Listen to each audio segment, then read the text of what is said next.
أنا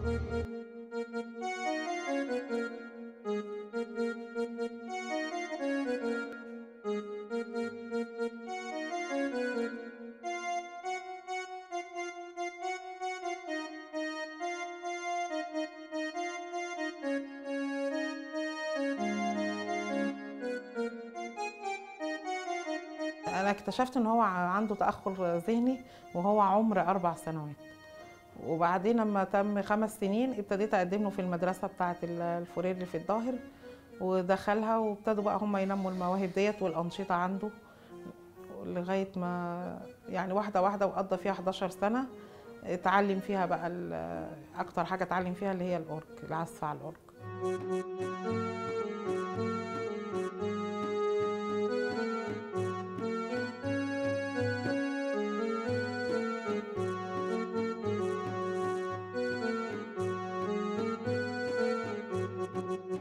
الغنى ده خده لسه جديد، بس هو كان حتة العزف على الإيقاع، لأن كان ليه عم كان معيد في الموسيقى العربية، وأنا أصلا ما شفتوش، بس أنا لقيت الأدوات بتاعته كانت عندهم في البيت، ابتدى هو ياخد يطبل عليها من غير ما أي حد يقول له عن حاجة.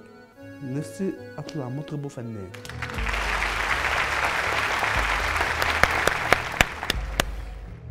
صوتك حلو كريم؟ صوتي حلو والله. صوتي هنسمعه النهارده يعني؟ هتغني لنا ايه؟ اغني لكم اغنيه استاذ وديع الصافي على رمش عيونها. يلا حبيبي، يلا احمد. على رمش عيونها قابلت هوا، طغى عقلي مني وقلبي هوا.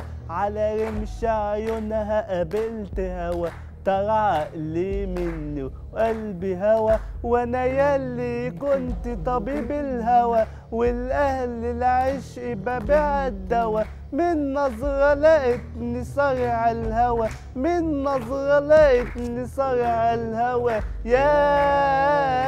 يا بوي يا بوي. شكرا شكرا. ايه حضرة المؤلف والملحن عزيز الشافعي؟ والله انا عايز احييهم الاول، وعايز احيي اكتر اهل احمد وكريم. عايز احييهم تحيه يعني خاصه جدا مني انا، لان هو ازاي بياخدوا بالهم من حاجه زي كده، ان هم الموسيقى، اهميه الموسيقى في تكوين الانسان السوي او اي واحد يعني.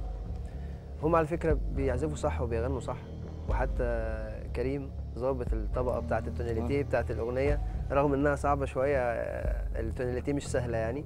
انا يعني سعيد ان انا بشوف حاجه زي كده بصراحه، مبسوط ليهم جدا، مبسوط ان هم بيناموا مواهبهم. يعني عندهم مشروع، يعني بتحس انه عندهم حابين يعملوا فرقه طبعا من زملائهم، طبعا انه فرقه يقدروا يعني يعملوا فيها حفلات ويطلعوا كل اللي في داخلهم بالفعل. هو بيعمل حاجات ناس ما تعرفش تعمل، ناس كتير ما تعرفش تعملها.